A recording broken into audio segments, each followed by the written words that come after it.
4월 19일 오늘은요. KBS 대구방송총국이 문을 연 지 85주년이 되는 날입니다. 85년이라는 긴 시간 동안 우리 대구공 시청자 여러분과 함께해온 KBS 대구방송총국 역사를 한번 짚어보는 시간 마련했습니다. 네, 맞습니다. 오늘 스튜디오에는 정말 특별한 손님 두 분께서 찾아주셨습니다. 인사 나눠보도록 할게요. 안녕하세요. 안녕하십니까? 네, 반갑습니다. 먼저 두 분께서 자기소개 한번 해주시죠. 네. 저는 45년에 입사해서 네. 기술국장으로 있다가 정년 퇴직한 이승균이라고 합니다. 네, 반갑습니다. 이승균 선생님이 1945년에 입사하신 대선배님이십니다. 네. 그리고요. 예, 저는 1979년에 입사해가지고 2014년 3월에 정년퇴임한 정창교입니다. 예, 네, 반갑습니다. 반갑습니다. 한 분은 이제 1945년 그리고 1979년 네. 입사하셨습니다. 제가 2014년에 입사를 했고 유원 씨가 저는 2023년 입사입니다. 작년에 입사를 네. 했는데 정말 대선배님과 함께해서 너무 영광이고요. 앞으로 이 두 분과 우리 KBS 대구방송총국의 역사를 한번 짚어보도록 하겠습니다. 네. 자, 먼저 우리 이승균 선생님께서는요. 올해 100세를 맞이하셨다고 들었습니다. 그 어떻게 살다 보니까 내가 그동안에 고생했던 그 고생의 대가를 100세 건강이라는 부상을 선물로 받아 아, 그래서 지금 이렇게 건강하게 네. 살고 있어. 그동안 고생했던 거를 이제 건강으로, 예. 건강이라는 선물로 받으셨다는 말씀을 해주셨는데요. 두 분께서 긴 세월을 함께 하셨잖아요. 그런데 어떻게 서로 인연을 맺게 됐는지도 좀 궁금하거든요. 예, 제가 입사를 해가지고 네. 첫 발령지가 영일송신소라는 데였습니다. 그 당시에 선배님께서 초대 송신소장으로 계셨고, 아. 제가 거기서 이제 처음 만나게 된 겁니다. 아, 이제 첫 발령제에서 예, 첫 만난 발령, 예, 처음으로 우리 모신 상관이신 예, 거네요. 그러면 우리 이승균 선생님께서는 우리 정창교 후배님 처음 봤을 때 처음 기억나세요? 봤을 때 이거 마음에 들어요. 마음에 들었어요. 마음에 들어요. 모든 살림살이 전부 다 맡기니까 아, 살림살이를 다 맡겼다고 하신 거예요? 오. 살림살이가 다 맡기니까 어떤 점이 제일 마음에 드셨어요? 우선 사나이답지 멋져 잘생기고 오, 사나이답고. 성격이 쾌활하고 쾌활하고. 예. 동작이 빠르고 동작도 빠르고. 감사합니다. 그러니까 모든 면에서 뛰어났다는 거죠. 신입 시절을 또렷하게 지금 기억을 하고 계신 것 같아요. 두 분의 인연이 참 선배님이 기억이 아주 좋으세요. 그러니까요. 정말. 네. 사실 뭐 저희 지금은 KBS 대구에서 뭐 라이브 오늘 같은 프로그램도 있고 다양한 프로그램들이 있지만 네. 예전에는 이런 TV 없었잖아요. TV가 선생님께서 이제 한창 일하실 때만 해도 혹시 당시에 45년도 당시에 방송국이 어땠는지 좀 얘기해 주세요. 45년에 예. 방송국은 그때 뭐랄까 TV는 없었고 라디오뿐인데 네. 35호짜리 조그마한 송신기를 가지고 안테나만 철탑 안테나만 보기 좋게 2개 세워놓고 네. 그래 가지고 방송을 마이크는 한 3개 정도 네. 이런 정도 있고 그것뿐이죠. 그 당시에 녹음기라는 거니 뭐 생각도 못하고 하니까 오. 지방에서도 방송도 못하고 서울에서 예. 막 방송하는 것을 유선으로 좀 더 중계를 해줬어요. 우리 이승균 선생님께서는 1945년에 입사하셔서 또 KBS 대구방송총국 역사를 직접 써내려 오신 분이시거든요. 네. 근데 6.25 전쟁도 한국 전쟁도 겪으셨잖아요. 혹시 그 당시에 어땠는지 좀 기억하시는지요? 6.25도 펑 터졌다는 것은 즉시 대학서도 알았죠. 예. 아침에부터 서울에서 소프트웨어 방송이 안 나오니까 외국 전판 수신기로 받아가지고서 보니까 보도가 나오잖아요. NHK에서 지금 인민군이 남침을 한 것 같다. 그래서 서울에서는 근무하던 사람들이 엔지니어들은 전부 다 조정실에서 믹서 같은 해줬는데 엔지니어들은 그대로 PD도 네.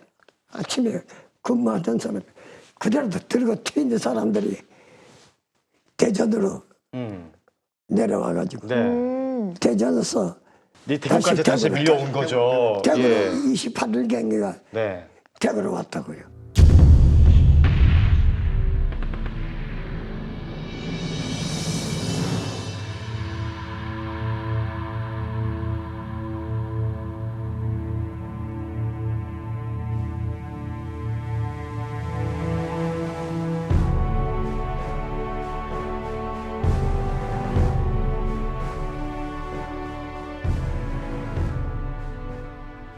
(6.25) 전쟁이 일어나서 중앙방송국이 대전을 거쳐서 이제 대구까지 피난을 오게 됩니다. 네. 그 피난을 와서 며칠 안 있다가 바로 부산으로 가게 돼요. 네. 예. 그 당시 이제 그렇게 부산으로 다 떠나고 이 선배님께서 혼자 남으신 거예요. 그 남아서 이 방송을 내는데 제가 그래서 방송을 어떻게 내셨냐고 그랬더니 예. 그걸 부산에서 거꾸로 이 저 방송 라인을 통해서 받아가지고 네. 거기서 군사 방송을 냈대요. 아. 예, 그 6.25 당시에 그 가족만 부산으로 피난을 시키고. 아, 그럼 가족도 없이 혼자 예, 계셨던 그렇습니다. 거예요? 가족은 먼저 부산으로 가고. 네. 그러니까 가족은 또 먹고 살아야 되는데 번국도 못 하잖아요. 네. 그래서 그 연락을 해가지고 부산 방송국에 가서 3개월치 그 급료를 타서 생활하고 뭐 그렇게 했다는 말씀을 들었습니다. 아니 그 당시에는 뭐 연락할 방법도 없고 그렇습니다. 가족들은 다 떨어져 있고 굉장히 힘들었죠. 얼마나 보고 싶으셨을까요, 가족들이. 예. 어떤 마음으로 그 당시에 방송국을 지키셨는지. 그러니까 나 이제 직자야. 아. 직자니까 방송국을 지킬 의무가 있잖아요. 책임감. 책임감으로. 네. 예. 군인을 말해서 무기인데 무기를 가지고 달아나더니 무기를 그대로 두고 달아날 수 없잖아요. 정말 저희가 존경한다는 말씀을 정말 드릴 수밖에 없습니다. 네. 그 6.25 전쟁통에 홀로 남아서 그 대구 방송총국을 지키셨다는 거. 얼마나 무서웠을까요? 예. 네.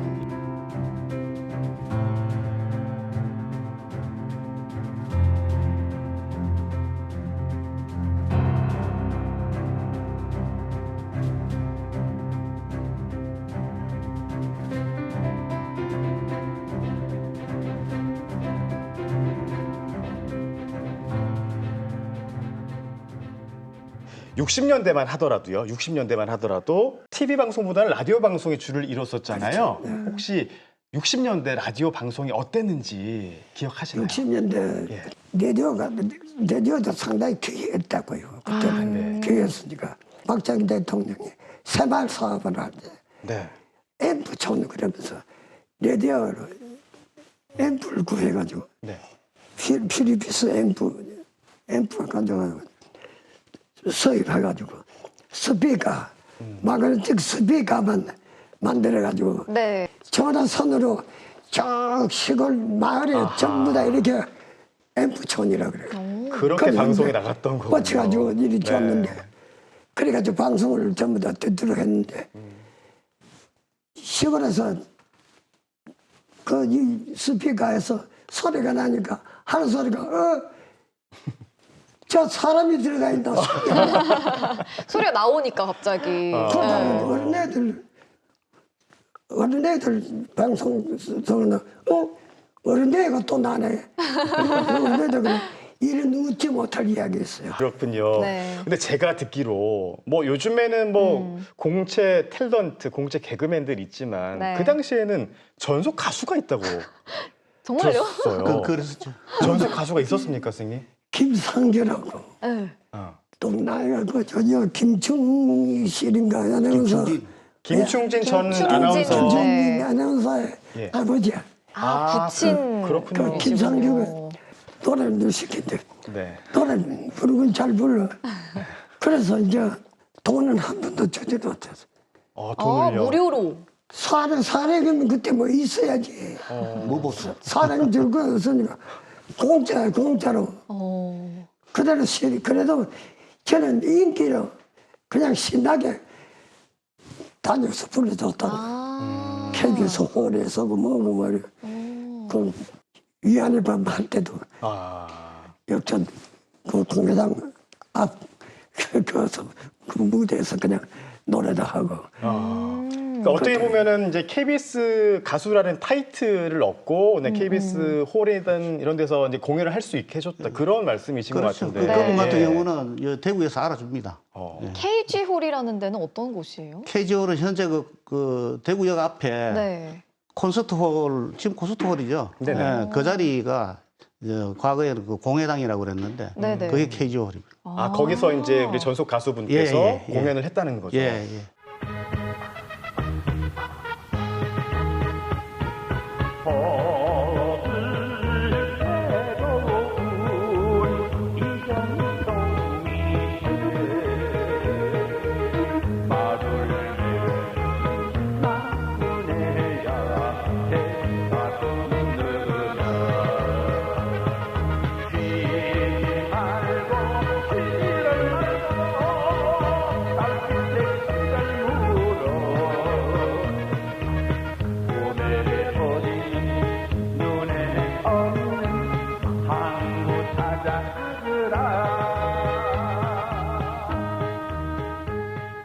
정말 그 시절에 KBS 전속 가수가 있었다는 것도 너무너무 신기하고 그러니까 방송국의 어떤 문화센터 역할을 한 것 같습니다. 네. KG홀이 굉장히 그 당시에 유명했다고 하는데 거기서 뭐 어린이 합창단 공연도 했다고 들었습니다. 거기서 반주하셨다면서요.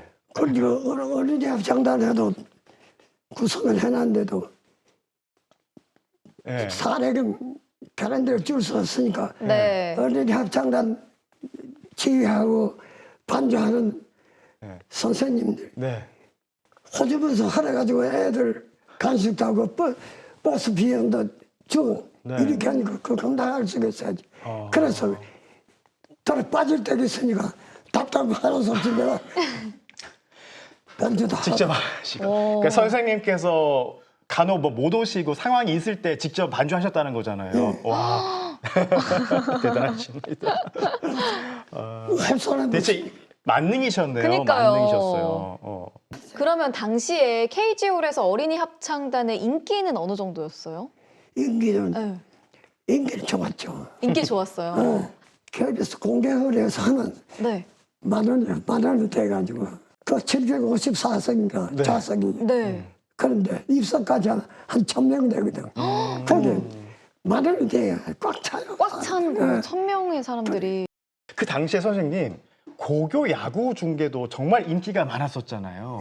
고등학교 야구 중계. 야구 중계. 예. 야구 중에 예. 대구 상고 예, 예. 그때 그때 그 이마스가 하는데 야구 결승전 붙을 때 그 야구 중계를 할 때는 시내 사람들이 왔어가지고 야구 구경하러 전부 다 집으로 돌아가 버리고 시내 조용해졌어.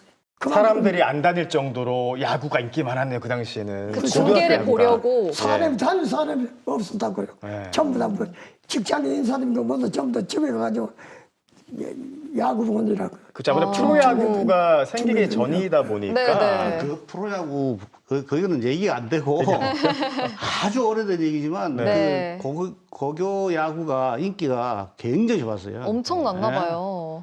그 뭐 상상을 초월할 정도로. 70년대 이제 중후반 그 정도 되는 거죠. 그렇죠. 제10회 대통령계쟁탈 전국 고교야구대회 결승전 대구 상업고등학교와 군산 상업고등학교의 경기 실황입니다.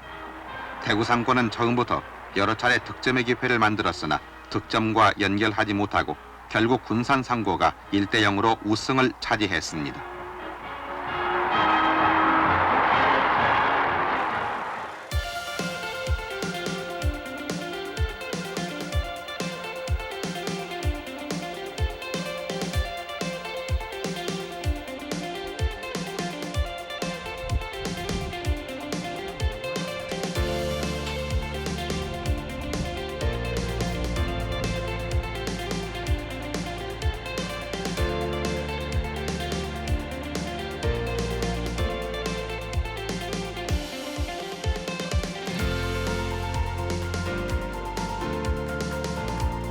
정말 라디오에서부터 TV까지 역사를 그대로 듣고 있는 것 같아서 너무 재밌는 시간 보내고 네네. 있는데요. 저희가 방송을 듣고 또 보기 위해서 가장 필요한 게 어떻게 보면은 송신소와 중계소입니다.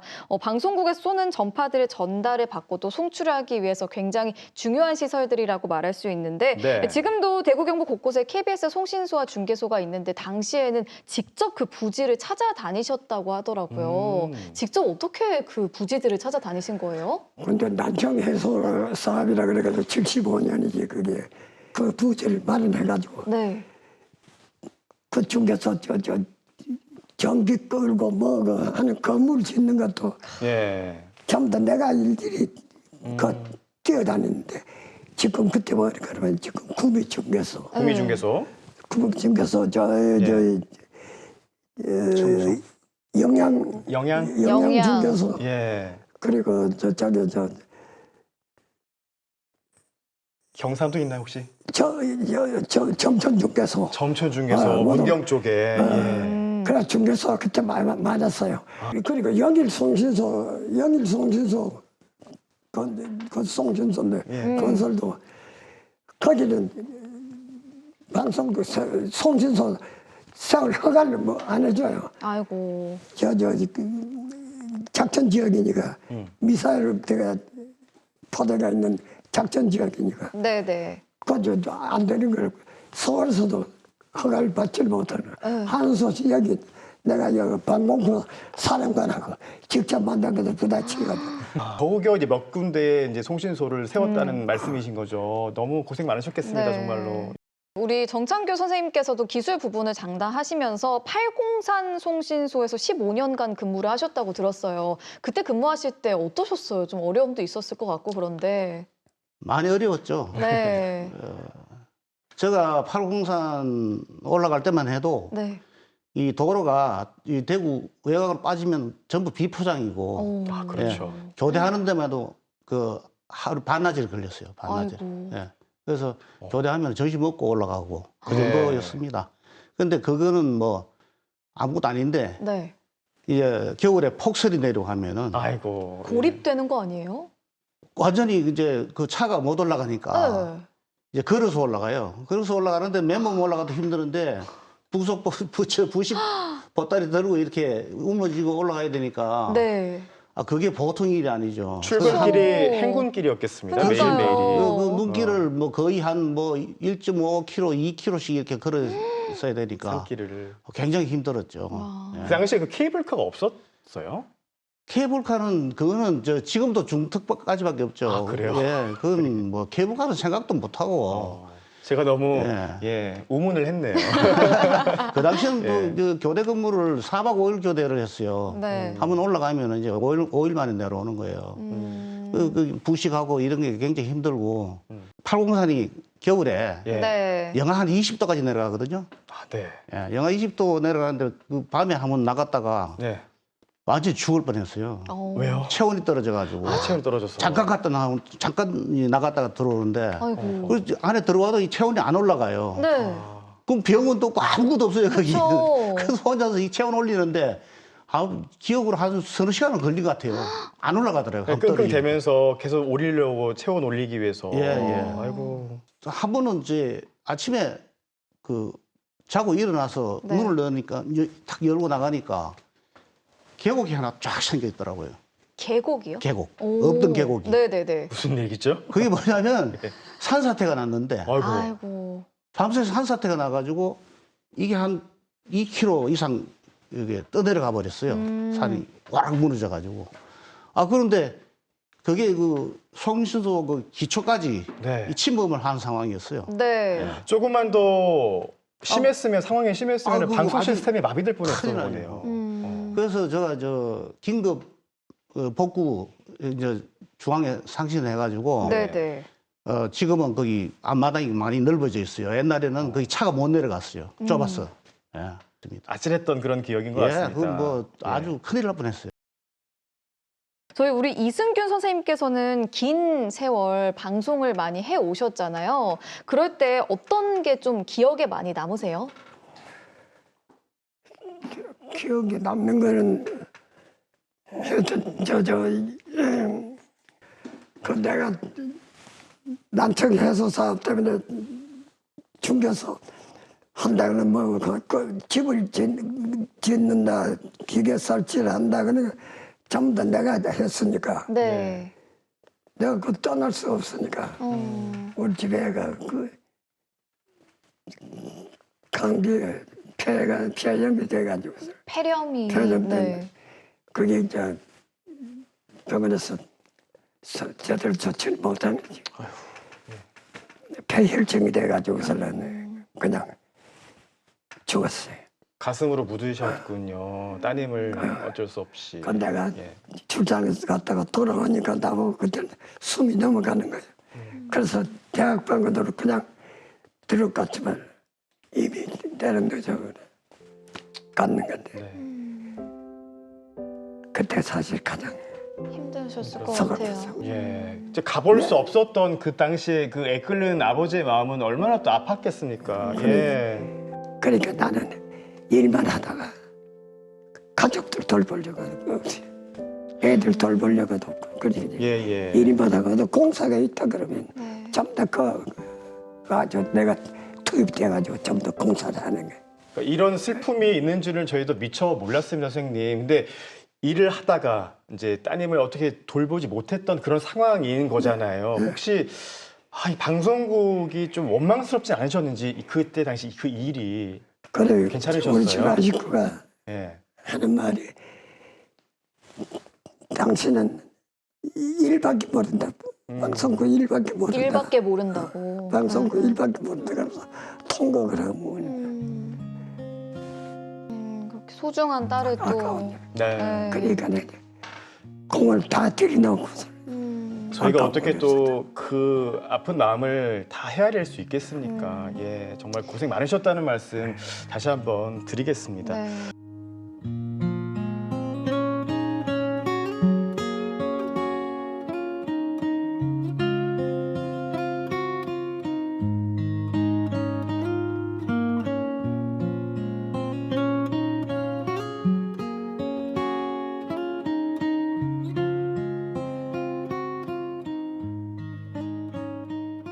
우리 정창교 선생님께서도 이제 79년 입사하셔서 많은 방송하셨는데 특히 기억에 남는 프로그램 어떤 게 있을까요? 특히 대구에는 그 지하철 사고, 그 상인동 지하철 1호선 가스 폭발 사고, 그게 그 아마 그 사망자가 한 100여 명 이렇게 나오고, 그 굉장히 큰 사고였어요. 건물이 한 80채 무너지고, 부상자가 또 엄청나게 한 200명 정도 가까이 넘어 이래 나오고 했던 그 사건이 또 하나 있고, 네. 그다음에 그 중앙로역 그 방화 사건. 예. 예, 그게 또 그거는 아마 그 전 세계적으로 그렇죠. 두 번째 큰 사고였을 거예요. 지하철 참사 예, 잊을 수 지하철 없죠. 사고. 예. 예, 그런 거 하고 그다음에 이제 그 우리 IMF 또 우리 금모으기 운동이라든가 뭐 이런 것들 그 금모으기 운동 KBS에서 정말 성공적으로 이렇게 그 IMF 극복에 기여한 그런 프로그램이죠. 그런 것들이 주로 기억이 많이 납니다. 대한민국의 역사와 함께 하셨습니다, 우리 선생님께서도. 네. 예. 네, 우리 지금 정창교 선생님께서 대구 지하철 화재 참사 얘기하셨는데 당시에 쭉 함께 하시고 또 시청자들에게 전해주시면서 어떤 마음이셨는지 궁금해요. 이 방송이어서 뭐 이제 우리가 보도를 하고 이 프로그램을 내보냅니다만은 사실 우리가 시민의 그 한 사람이기도 해서 네. 그 안타까운 마음이 참 이루 말할 수 없죠. 예. 그럼에도 불구하고 또 그런 현장을 저 중계를 해야 되고 송출을 해야 되니까 네. 그 심정은 참 그렇습니다.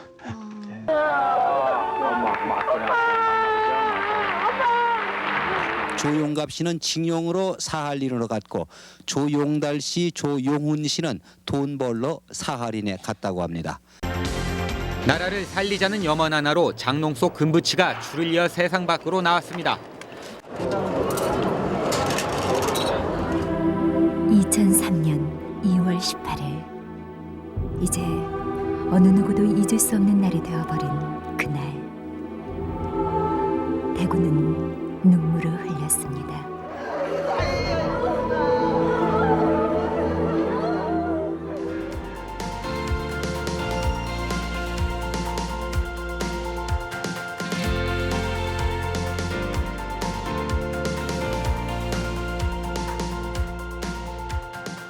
지역민들의 삶을 제대로 전달하는 게 저희 역할이라는 생각이 다시 한번 드는 것 같습니다. 네. 자, 이렇게 두 분을 모시고 정말 저희 KBS 대구방송총국의 역사를 함께 했습니다. 85년간의 시간들을 잘 짚어주셨는데 두 분께서 마지막으로 이제 시청자분들이나 아니면 따로 하고 싶은 말씀이 있다면 어떤 말씀 좀 하고 싶으세요? 예, 그 KBS가 좀 사랑받는 방송이 되기 위해서 네. 어떤 문제점을 지적하기보다는 그거와 함께 좀 해결책 이런 것도 좀 취재를 하셔가지고 같이 좀 이렇게 신뢰받는 그런 방송이 되었으면 좋겠습니다. 그러면 아마 네. 우리 수신료 이 부분도 우리 시청자 여러분들께서 충분히 이해를 하시고 함께 그 좋은 방송으로 이렇게 만들어 나가는 데 아마 도움이 될 겁니다. 우리 KBS가 사실 물을 가지고 여러 만들어 나가는 KBS니까 네. 참 우리 후배들이 고생 많이 했어요. 그러니까 더 발전해 나가야 돼요. 정말 애써서 방송국을 지켜오신 만큼 저희 KBS에 대한 애정이 남다르신 것 같다는 생각이 듭니다. 꼭 네. 발전시킬 수 있게 저희 후배들이 더 노력을 해야겠죠. 열심히 물론입니다. 노력해보도록 하겠습니다. 예, 알겠습니다. 오늘 이렇게 KBS 대구방송총국 개국 85주년을 맞아서 역사의 산 증인 두 분과 함께 얘기 나눴습니다. 나와주셔서 너무 감사드리고 얘기 잘 들었습니다. 고맙습니다. 고맙습니다. 감사합니다. 네, 오늘 저희가 준비한 소식은 여기까지고요. 다음 주에 알찬 소식으로 돌아오겠습니다. 행복한 저녁 보내세요. 고맙습니다.